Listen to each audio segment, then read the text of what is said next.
The three greatest films ever made. Again, this is the same as it goes for the worst one. It's entirely. I'm not going to just, if I don't like the film, just say that that's crap. It's on your argument or why you believe it's the greatest films or the greatest.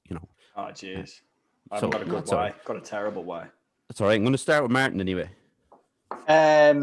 So number one, so obviously this is just my three favorite films, and it's hard to pick just three though, because like obviously everyone likes a lot of films or that, but three that I like watching a lot over the last 32 years of my life. I know I'm 36. Is The Count of Monte Cristo, just because I like the story of it, and I think that they made a good film with your man. I don't know his name, but they're kind of recent enough one.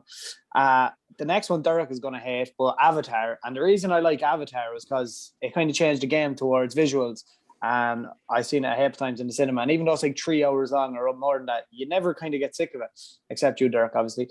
And then the next one is Aliens 2, but for a different reason. Even though it was James Cameron, right? It was just, the story was brilliant. And then what he did with his limited ability of special effects was phenomenal. Do you know what I mean? So that's my three. Yeah, Aliens 2 is one of those ones, because Alien is a great film, and then Aliens 2 probably didn't have any right to be as good as it was, and he used so many practical effects as well, which is, I love the kind of practical effects thing, especially with the horror films at the time. Yeah, it gives you the creeps. Yeah, it's way more effective than the digital stuff they use now, So I'll go back to, we'll go for Calvin. These ones are, I find it hard to pick top three. So these are ones I just recently watched. That's right. Right. So the first one I watched again recently is Godfather 2. Oh, God, it's good. That one's hard to pick, though, because I don't know if that's Godfather 1 and 2 come together, really. So, but Godfather 2 is excellent. It's just great filmmaking. I think it's the best sequel. Oh, by far. Yeah, it's amazing. The next one then is one I watched recently, Rear Window.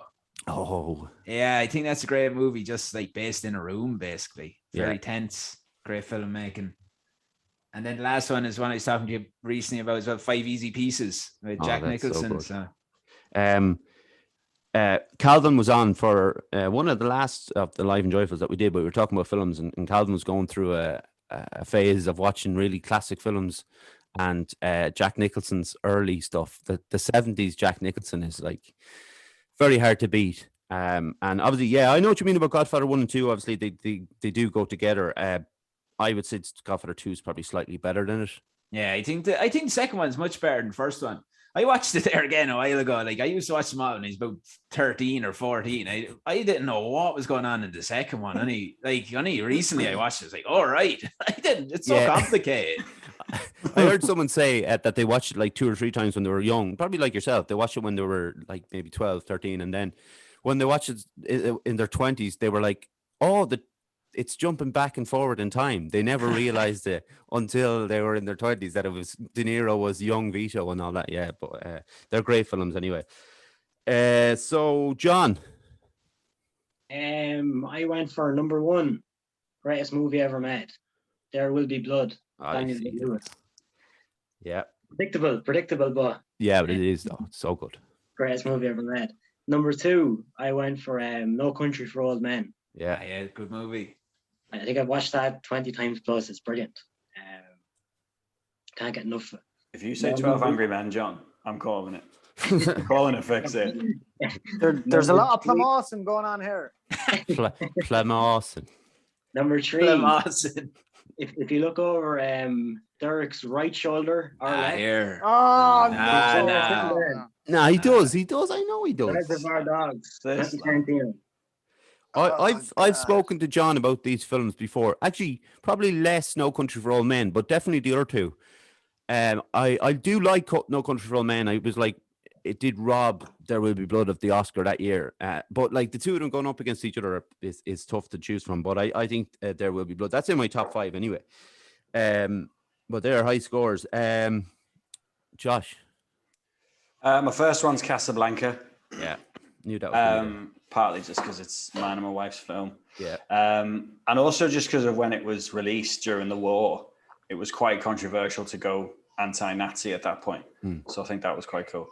My second one is The Apartment, because I just like how simple the film is. It's like, it's not about saving the world or anything particularly dramatic. just about just a simple guy who is getting screwed over by all his bosses, and I just think it's brilliant. And then I love Back to the Future. Okay, but I was torn between 1 and 3, but I think I'm going to go with 1. okay. I don't 3, remember 3 is 3. good. 3 is the Western, you know, when they go back to like the 1800s. Yeah. But I think I went with 1. When you were talking about Ferris Bueller's Day Off and how uncool he is, I was actually thinking if they got Michael J. Fox to play him, you could buy into that, like, you know what I mean? Because he's pretty cool. Yeah. And didn't they actually do that for Back to the Future? They shot nearly the entire film and With, had to bring in a second actor because the first guy just wasn't cool. Yeah, and he was like I can't remember. He was in Pulp Fiction. Eric Stoltz, that's his name. Eric Stoltz, yeah. There's photos of him on set and all that with Doc, and you know, in the middle of shooting and all. It's kind of mad, but Calvin was smiling a lot for the Back to the Future one. That was a hard choice between 1 and 3. I thought that was funny. Why? 3 is crap, is it? Yeah, I think it is. I haven't watched it in years. I just thought it's funny. It's like, which one is it? It's like I can't choose between Rocky 1 or Rocky 5. Don't disrespect Rocky. Now, come on. Sorry. I actually do like. We've talked about this before. I was actually Calvin, because Calvin, when he was on the podcast, talked about Rocky being one of his favorite films, and I do like the first one. I'm just not mad on the others. They're you know. But anyway, right. So if I add these up, we will have they're all like, they're high enough scores. No, they are.